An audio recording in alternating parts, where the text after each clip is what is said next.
Okay, so I want to say thank you all for being here today. The event today is part of our International Education Week.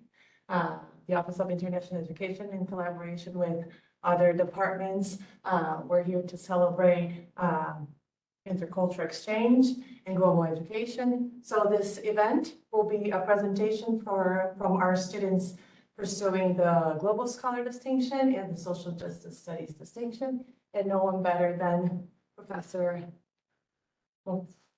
professors, Professor Michael Bentley is the coordinator of the Social Justice Studies. Our Professor Nellie Khalil, who is the coordinator of the Global Scholarship, will be here later today. And Professor Eric Bowman is the professor of the capstone. So I'll pass the stage and we'd love to hear from the students. So yeah, this is a very informal group, so we'll just kind of see where you'd like us to lead. This is our first semester teaching the capstone. Does everyone know each other then? Ellie, do you know everybody? Not really. Okay. Well, Kosar is one of our students in the capstone. So she's going to be sharing some of her stories of what she's working on in her capstone, but also her experiences in the class. And I also have one of our other students who's working right now, Erica Plaza's done a recording where she's going to show and share some of her capstone work and her thoughts and reflection on the class. And then, do you want to just explain your role and what you might be looking to take away from this particular session? Sure. My name is Ella Kupchak. I'm an admission specialist, and I'm working with the international students in admission process, the first step here. I wanted to celebrate this, International Week, and I want to be part of it. So I decided to come to the campus on my remote day to be with international students. Excellent. We do have one international student that's in this particular capstone course. So I don't know if Lima will be able to join us, but the other international students here. You know, Vaughn? Me. Oh, yeah. I'm Lavanya Williamson, a counselor here at Harper. I also teach the social justice section of Diversity 101. And I'm on the International Studies Committee. Thank you. What is it called? Shared Governors Committee. So I'm here supporting the whole week. And I'm also here in my remote day. So Nice to meet you. thank you. And, Dedicated. yeah, and I'm really excited about hearing students' presentations. I'm Michael Bentley, co-chair of the Humanities Department and the coordinator for the Social Justice Program, and I'm also here on my remote day. We appreciate you. Michael, would you want to talk just a little bit about the vision of the capstone class? Yeah, okay. So it's a collaborative class that's called the Social Transformation Capstone, and it's for the Global Studies distinction, Social Justice distinction, and we hope future distinctions focused on studying social transformation. And in the class, students do e-portfolios where they reflect on their work. Then they do case studies, and then a capstone project proposal, and then they work on their project in the second half of the semester.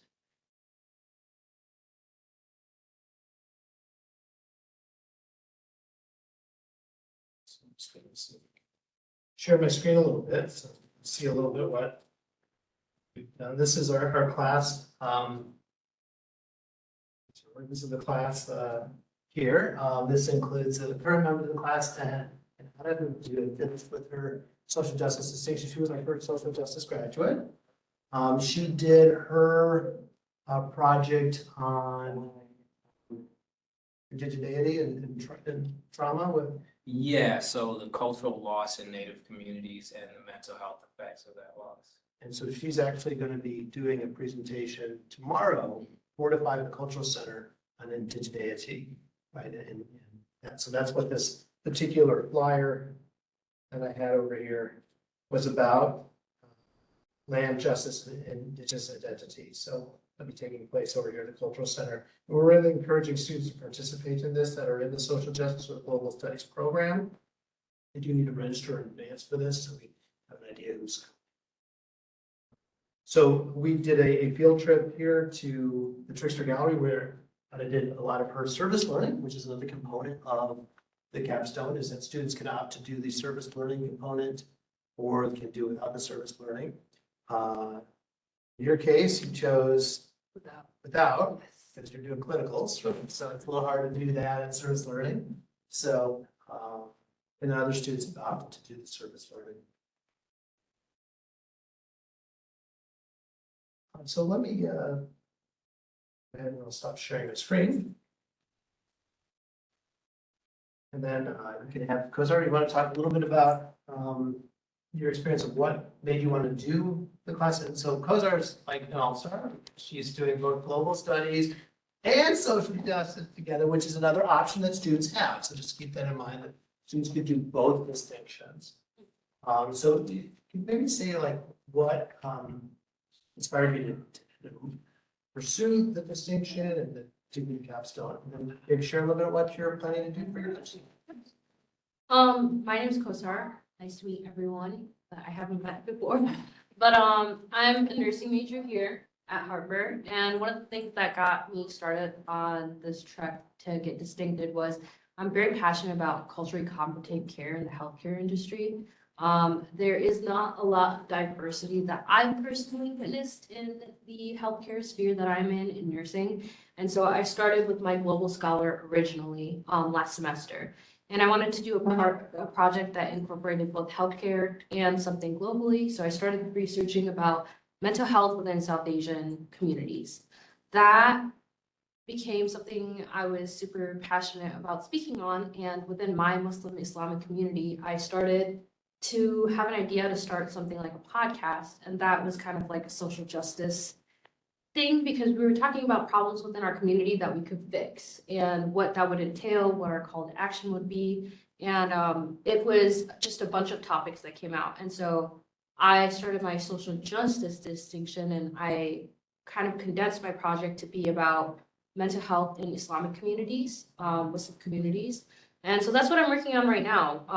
I was flipping through my journal because I started doing it and I wanted to explain a little bit of how it's working. While mental health in Islamic communities is like a big project, I shared with some of my instructor like 3 cultural or key things that we're talking about. So one is like culture and religion. So like the different things that come up in that area. So talking about like how it's a taboo topic and the model minority myth and how that plays into what success looks like in our community and how mental health can kind of be a detriment to that, or how that affects marriages and like arranged marriages is something that is very common in my community. So how that affects that.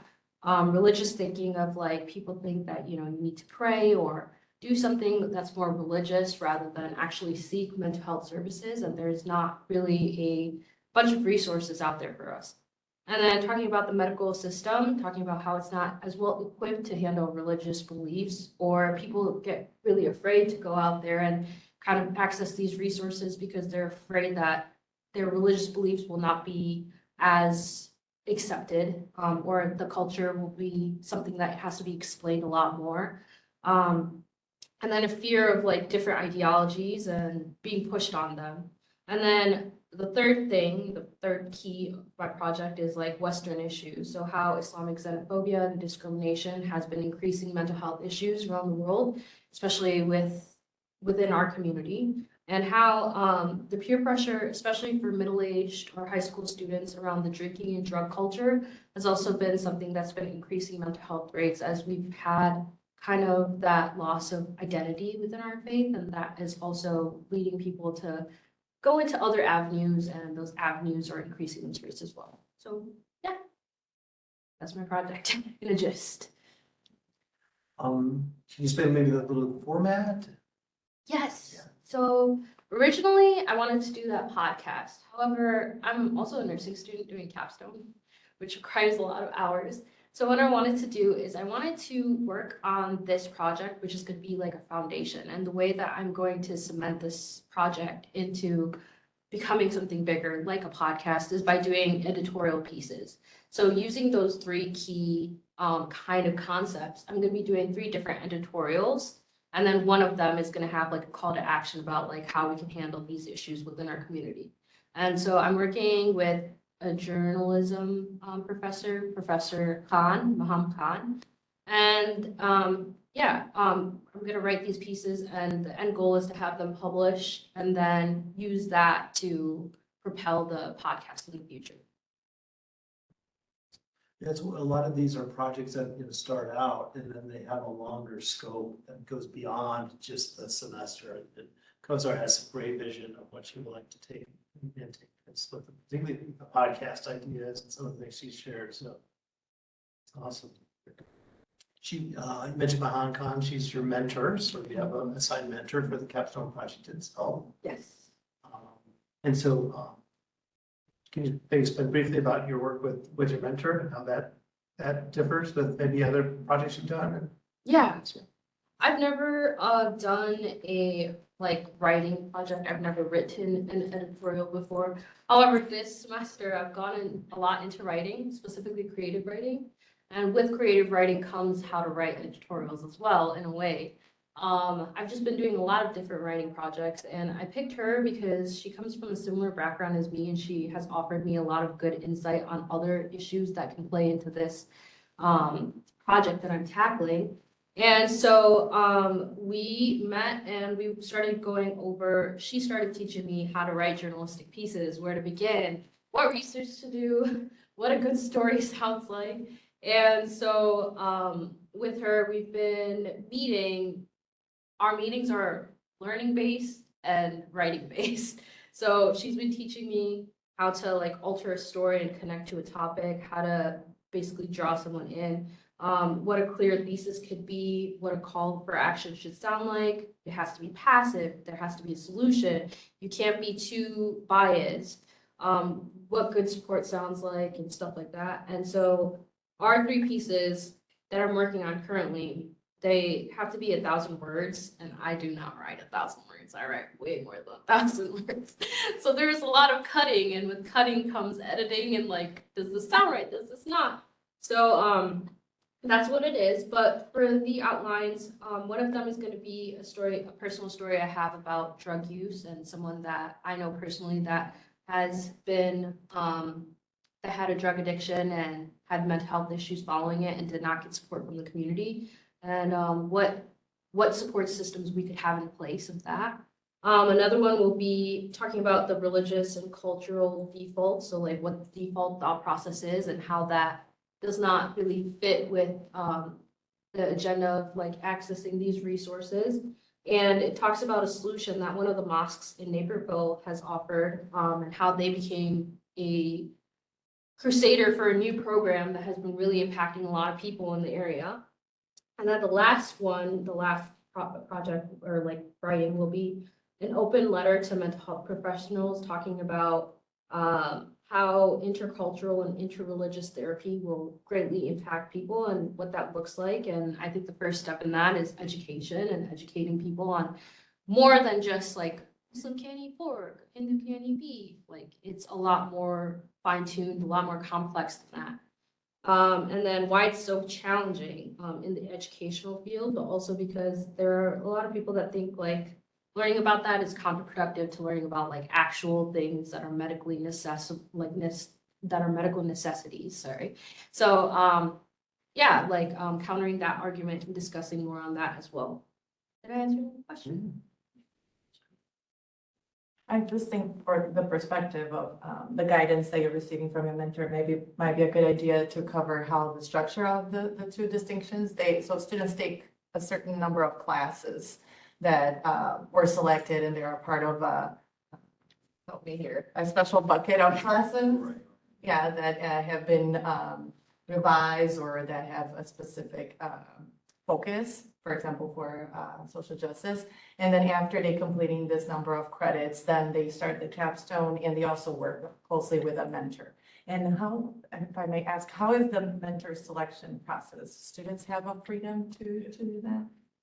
Can you talk a little bit more? You mentioned your mentor, but when you were in the process of deciding. Yes. Mhm. So I really needed someone that I feel like experience the same things in our community that kind of I did. Mhm. Because one of my biggest fears, which I've expressed to Dr. B a lot, was there's a very sensitive way to go about talking about this situation. Again, it's a very taboo topic and it's not something that people are comfortable talking about. And then to point out the flaws of the system, it's also really hard to kind of do it in a way that is finessed in a very polite way. That was my biggest thing of if I'm going to do this, I need to handle it in a very proper manner. And so with Professor Maham Khan, she had done a presentation here and she had talked about when she was president of the MSA, when she was going to college and how she had issues during 9/11 and how she handled it. And I was sitting there and I told Dr. B after, that's someone that can help me out because she knows how to speak on things in a way that is very like politically correct, but also like fixing a problem and calling action to something and saying like, we need to work on this. And so I was like, okay. I went to her office and she was like working on a bunch of projects, but I was like, please help me with this. And then also, as far as writing goes, that's my social justice like part of it. So with social justice, I wanted to incorporate like a different way than a presentation. Like I don't want to just give a presentation. Like I want it to be something like solid, something that like speaks to someone and like I want to make sure that we're making impact in ways through media rather than like conversation and like presentation, things like that. And so the podcast idea was great, but it was just too broad of a project and something that I couldn't get together in one semester. But when it came to writing, which I was definitely passionate about and definitely interested in, I was like, okay, we can do something like that and publish it and hopefully it'll kick off from there. And one of the things, when you were taking a social justice course in creative writing, right? Yes. That was another. With Professor Walls. Professor Walsh, she was great. And an important part of Professor Khan's story is she was a student here. Yes. Yeah. Which I think. And so I did, I'll just show you what I did, because Michael had encouraged me to reach out to Maham to have her come and speak to the students. And so we actually did have her come out and talk a little bit, because we were wanting to talk about different approaches to writing. Because one of the things that they do in the capstone is to do a case study. So they do 2 case studies as part of that. And also to look at an e-portfolio that they'll do that be of all their work that they've accumulated. Our class did coincide with 9/11. And so I did share Maham Khan's TEDx talk that she did. We talked about her student experience, and so I had the students kind of view that before. Turned out that one of our students, who was an international student, had actually watched the video before he even came to Harper. When he was Googling, he found it, so he had seen the video, and so was very familiar with it, which was kind of neat to hear. So it was great to have her then come in and speak to the students, her experience. And then shortly thereafter, that experience of having kind of a collective experience happen on campus, it galvanized her to what action she had to take in order to do that. And this particular group of students have maybe felt the same type of call to action as what's been happening in Gaza. So we had a whole class we just dedicated just to that discussion point. And that led to Michael getting involved and getting upper administration involved, trying to move some things forward there with Melanie as well. So hopefully, continuing to work on that. It's a slow process, but it's because of the students in this class, I think, were able to raise a voice, which was awesome. Appreciate all of what you guys have done in moving that forward. I wanted to share another student in our class, Erica Plaza, whose mentor is Monica Edwards. Interesting enough, she chose a creative writing aspect to an anthology to display it. So let me see if I can get this to run. If we can hear it okay.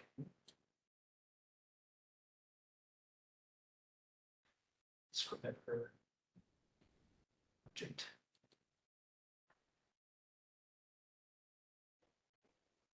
Let's see if I can share the video here.